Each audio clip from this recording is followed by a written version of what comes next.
Ratusan mahasiswa Sekolah Tinggi Manajemen Informatika dan Komputer Tasikmalaya, Jawa Barat digemparkan oleh kabar yang menghentak.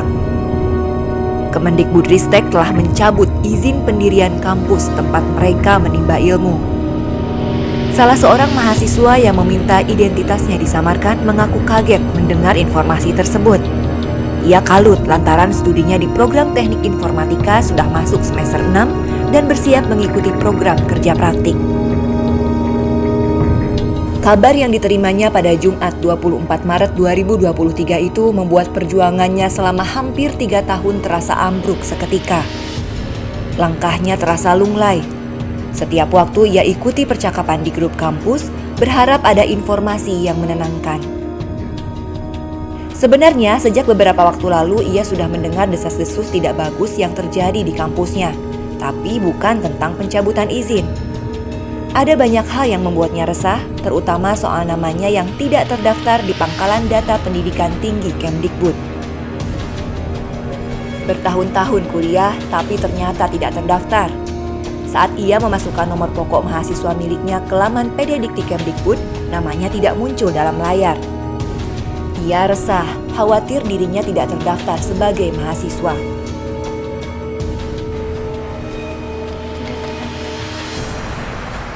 Tinggal tidak terdaftar dengan nama.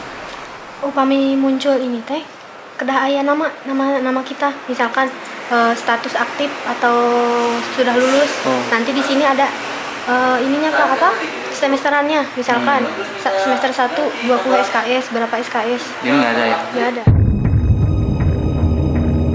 Ia mengaku sudah menanyakan persoalan tersebut ke pihak kampus. Jawabannya, perguruan tinggi tempatnya kuliah sedang dalam masa pembinaan Kemdikbud, sehingga kampus tidak bisa mengakses database dan sistem terkait lainnya. Tidak banyak yang bisa ia lakukan selain berharap namanya terdaftar sebagai mahasiswa. Pasalnya, selama hampir 3 tahun ini dirinya selalu aktif mengikuti agenda-agenda akademik. Bahkan, kendati sudah mendengar kabar-kabar yang tidak baik tentang kampusnya, ia tetap memenuhi kewajibannya membayar registrasi rencana studi semester selanjutnya. Sebelumnya, mahasiswa angkatan 2020 itu mengaku tidak pernah mengecek namanya terdaftar atau tidak, karena memang sedikit pun tak ada rasa curiga. Hal itu baru dilakukannya belakangan ini setelah santer informasi negatif yang membelit kampusnya. Dan tanpa pernah diduga sebelumnya, ia malah mendapat kabar yang membuatnya tersentak. Kampus tempatnya belajar ditutup. Kemendikbudristek mencabut izin pendirian STMIK Tasikmalaya. Harapannya semoga STMIK kalau misalkan pahitnya ditutup, seenggaknya ada bentuk pertanggungjawaban sekolah terhadap mahasiswa, karena jujur dirugikan banget sih Pak, investasi waktu terlebih uang kan, banyak mahasiswa yang istilahnya untuk bayar kuliah tuh mati-matian kerja, tapi ternyata sekarang ada kasus seperti ini, pengen ya bentuk pertanggungjawaban sekolahnya apa, ya saya doakan semoga tidak jadi ditutup, STMIK tetap berjalan lancar. Dalam laman Pangkalan Data Pendidikan Tinggi Kemendikbud dijelaskan, STMIK Tasikmalaya yang beralamat di Jalan R.E. Martadinata, Kota Tasikmalaya dengan kode 043200 statusnya tutup. Pelaksana tugas Ketua STMIK Tasikmalaya, Rahadi Deli Saputra, membenarkan informasi tersebut. Ia menyebutkan dalam surat yang diterima kampus, penutupan tersebut dilakukan per tanggal 20 Maret 2023. Ditanya alasan penutupan, Rahadi menjelaskan ada sekitar 40 catatan dari Lembaga Layanan Dikti Wilayah 4 yang harus diperbaiki STMIK Tasikmalaya, tapi itu sudah dan sedang dilakukan. Namun di tengah perjalanan ada keputusan tersebut. Kami sudah memenuhi keinginan-keinginan perbaikan-perbaikan data, namun setelah kami sampaikan, tidak ada dianggap bahwa kami tidak melakukan progres. Nah, ini kan yang kami kecewanya itu seperti itu gitu. Kami sudah diarahkan untuk menyiapkan beberapa data-data, termasuk juga laporan ke kepolisian sudah kami siapkan, bahkan sudah kami kirimkan ke Dirjen. Namun oleh Direktur Kelembagaan itu dianggap tidak ada progres gitu loh. Seharusnya kan setelah kami menyampaikan jawaban-jawaban kami, setidaknya ada progres. Nah, ketika waktu terakhir Zoom dengan pihak Dikti, yang dipimpin oleh direktur kelembagaan, kami malah boleh dibilang dianggap tidak memiliki progres apapun. Tidak diberikan kesempatan untuk membela diri, menyampaikan apa-apa yang sudah kami sampaikan ke sana, yang sudah kami kirimkan datanya secara fisik. Bahkan kami diminta untuk keluar dulu dari Zoom karena mereka mau mengadakan rapat internal katanya dengan pihak LD2 Dikti Bandung. Nah, setelah kami menunggu pada waktu itu, pihak LD2 Dikti itu LD2 Dikti Bandung itu LD2 Dikti 4 menyatakan bahwa sudah tidak perlu lagi bergabung di Zoom, nanti akan kami sampaikan pemberitahuan lebih lanjut. Udah sampai di situ. Sampai kemarin kami menerima undangan untuk datang ke LD2 Dikti untuk menerima surat pencabutan izin operasi kampus. Rahadi menegaskan pihaknya sudah dan sedang melakukan perbaikan yang diminta Lembaga Layanan Dikti Wilayah 4. Namun tiba-tiba ada surat keputusan yang menyatakan izin pendirian STMIK Tasikmalaya dicabut. Merespon keputusan tersebut, pihaknya segera berunding dengan yayasan untuk menentukan langkah selanjutnya. Apapun titik akhirnya nanti, mahasiswa tidak akan dirugikan dengan adanya kasus ini. Ia menyebutkan saat ini ada sekitar 840 mahasiswa aktif dari 2 program studi yang belajar di STMIK Tasikmalaya. Pihak kampus dan lembaga terkait akan memastikan mahasiswa tetap mendapatkan hak-haknya sampai tuntas. Insya Allah nasib mahasiswa tidak akan dirugikan. Itu tadi yang disampaikan juga oleh pihak LD2 Dikti Bandung. Jadi diupayakan mahasiswa itu nanti akan dipindah-pindahkan ke perguruan tinggi serumpun. Seperti itu. Oke, siap. Dan nanti pihak LD2 Dikti akan mengawal proses pemindahan ini. Dan kami diberi waktu selama 1 tahun. 1 tahun berjalan untuk menyelesaikan semua persoalan ini, persoalan akademik maupun persoalan non akademiknya gitu. Yang pasti mahasiswa tidak akan dirugikan. Insya Allah mahasiswa tidak akan dirugikan. Terkait mahasiswa yang tidak terdaftar di Pangkalan Data Pendidikan Tinggi Kemdikbud, ia menjelaskan alasannya. Menurutnya itu lantaran pihak kampus sedang dalam status pembinaan lembaga layanan dikti sehingga tidak masuk ke dalam database. Kendati tidak tercantum dalam laman tersebut, Rahadi menegaskan bukan berarti tidak diakui sebagai mahasiswa. Dengan mempunyai nomor pokok mahasiswa, itu merupakan salah satu bukti bahwa yang bersangkutan tercatat sebagai mahasiswa.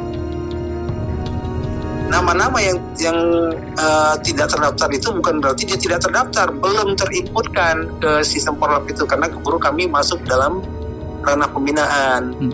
Akibat dari ranah pembinaan itu, semua sistem yang berhubungan dengan Porlab Dikti, kemudian sistem dengan PD Dikti, ada juga sistem namanya sipil untuk alumni, semuanya di-close. Jadi kami tidak bisa mengakses sistem itu, termasuk juga operator PD Dikti kami. Itu Kang, apalagi mahasiswa ya, operator PD Dikti saja tidak bisa mengakses itu. Presiden Mahasiswa STMIK Tasikmalaya Fikri Anwar Rafdilah menerangkan pihaknya telah mengendus permasalahan di kampusnya sudah sejak lama, namun sulit mendapatkan informasi yang utuh. Mahasiswa tidak tinggal diam, tapi pihak kampus enggan membuka ruang transparansi. Sejumlah audiensi sudah dilakukan, tapi tidak membuahkan hasil yang memuaskan. Hingga akhirnya terbit keputusan pencabutan izin pendirian kampus dari Kemendikbudristek. Ia sangat menyayangkan sikap kampus yang tertutup, sehingga mahasiswa tidak pernah tahu ada persoalan apa saja yang membuat STMIK Tasikmalaya dalam masa pembinaan Lembaga Layanan Dikti Wilayah 4. Transparansi menjadi barang langka di STMIK Tasikmalaya. Ini yang menjadi kejanggalan itu permasalahan-permasalahan tersebut ini tidak ada transparansi apa permasalahan-permasalahan tersebut karena memang klaim daripada lembaga itu mahasiswa cukup tahu bahwasannya kampus kita ini sedang dibina seperti itu, tidak diberitahukan permasalahannya itu seperti apa. Nah, ini yang menjadi keresahan mahasiswa sebetulnya dari dulu. Kita sudah konsolidasi tadi ya, yang jelas kita minta tuntutan ke pihak yayasan, mungkin karena kita ada di bawah naungan yayasan ya. Yang jelas kita minta tuntutan ke pihak yayasan untuk memberikan tanggung jawab semestinya, karena memang kita tidak tahu permasalahan ini dari mana, kita tidak tahu awal mula permasalahan ini seperti apa. Yang jelas kita ingin belajar semestinya, melanjutkan perkuliahan semestinya, dan juga lulus semestinya. Seperti itu mungkin. Nah, ini untuk hal-hal yang akan ditempuh oleh BEM dan juga kawan-kawan mahasiswa, mungkin kita akan memberikan berbentuk tuntutan, mungkin tuntutan kepada pihak lembaga.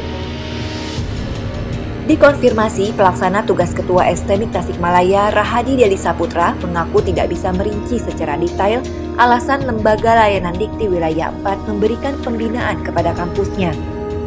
Ia menyebutkan ada sekitar 40 catatan dari Dikti yang harus diperbaiki STMIK Tasikmalaya. Namun di saat semuanya sedang berproses, pada 20 Maret 2023 terbit keputusan dari Kemendikbudristek yang menyatakan bahwa STMIK Tasikmalaya dikenakan sanksi administratif berat berupa pencabutan izin pendirian perguruan tinggi. Rahadi menambahkan, kendati STMIK Tasikmalaya tengah dihadapkan pada persoalan pelik, kegiatan akademik dan non-akademik akan tetap dilangsungkan sesuai rencana. Dalam waktu 1 tahun ke depan, pihak kampus tetap menjalankan agenda akademik sembari berproses di Pengadilan Tata Usaha untuk memperjuangkan kembali izin pendirian perguruan tinggi.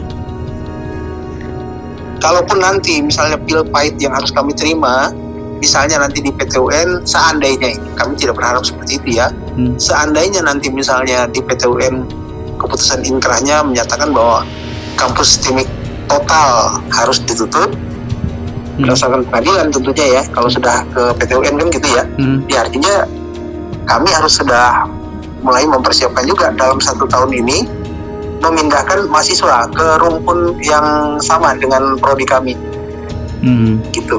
Jadi artinya dan itu juga nanti didampingi oleh LD2 Dikti, tidak dilepas begitu saja gitu. Jadi artinya mahasiswa tidak akan pernah dirugikan dengan adanya kasus ini. Tidak akan dirugikan, Siap. tidak akan dirugikan.